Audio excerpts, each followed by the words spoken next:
এভাবেই শেষবারের মতো মাকে দেখতে ছটফট করছিল মডেল ও অভিনেত্রী রিশতা লাবণী সীমানার 7 বছর বয়সী শিশুপুত্র শ্রেষ্ঠ।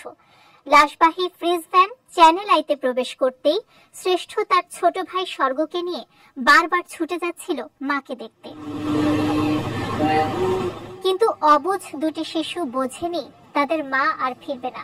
সীমানার বড় ছেলে চায় মায়ের স্বপ্ন পূরণ করতে। আমাকে অনেক ভালোবাসতো, আমিও মাকে অনেক ভালোবাসতাম, কিন্তু শেষ পর্যন্ত মার ক্যারেটের ইচ্ছাটা পূরণ হলো না। আর অবশ্যই আমার মার জন্য দোয়া করবেন, আমার মাকে তুমি জান্নাতে নিয়ে যেও আল্লাহ। নাট্য পরিচালক সালাউদ্দিন লাবলুকে জড়িয়ে ধরে সীমানার মা কাঁদতে কাঁদতে বলছিলেন, আমার মেয়ে এত অল্প বয়সে চলে যাবে বুঝতে পারিনি। আপনারা সবাই আমার মেয়েকে যদি ভুল করে থাকে মাফ করে দিবেন। আমি দোয়া চাই আপনাদের কাছে, আর কিছু না। সন্তান দুইটা যেন ভালো থাকে, ভালোভাবে বড় হয়। মার অভাবটা তো পূরণ হবেই না, কিন্তু তারপরেও আমরা যতটুকু পারবো আমরা করব। 4 মে দুপুরে চ্যানেল আই প্রাঙ্গণে প্রথম নামাজে জানাজা হয় সীমানার। জানাজায় হাজির ছিলেন নির্মাতা ও অভিনেতা সালাউদ্দিন লাবলু। তার হাত ধরেই শোবিজে পরিচিতি পান সীমানা। 2006 সালে লাক্স চ্যানেল আই সুপারস্টার প্রতিযোগিতার মাধ্যমে উঠে আসেন এই অভিনেত্রী। আল্লাহ ওকে বেহেশত নসিব করুক।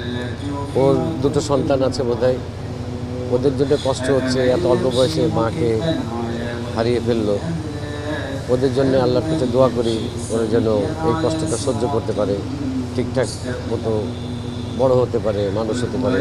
শেরপুর জেলার নকলা উপজেলাতে সমাহিত হবেন সীমানা।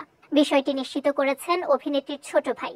সঙ্গে চেয়েছেন বোনের জন্য দোয়া। বোনের আত্মার মাগফিরাত কামনা করে আপনাদের কাছে দোয়া প্রার্থনা করছি, মহান সৃষ্টিকর্তা যেন ওনাকে জান্নাতের সর্বোচ্চ স্থানটা দেয়। এবং আমি আমার ভাইনাদের জন্য আমার যত ধরনের যা করা দরকার আমরা আমার পরিবার সবসময় তাদের। 4 মে সকাল 6টায় মাত্র 39 বছর বয়সে নিভে গেল অভিনেত্রী সীমানার জীবন প্রদীপ।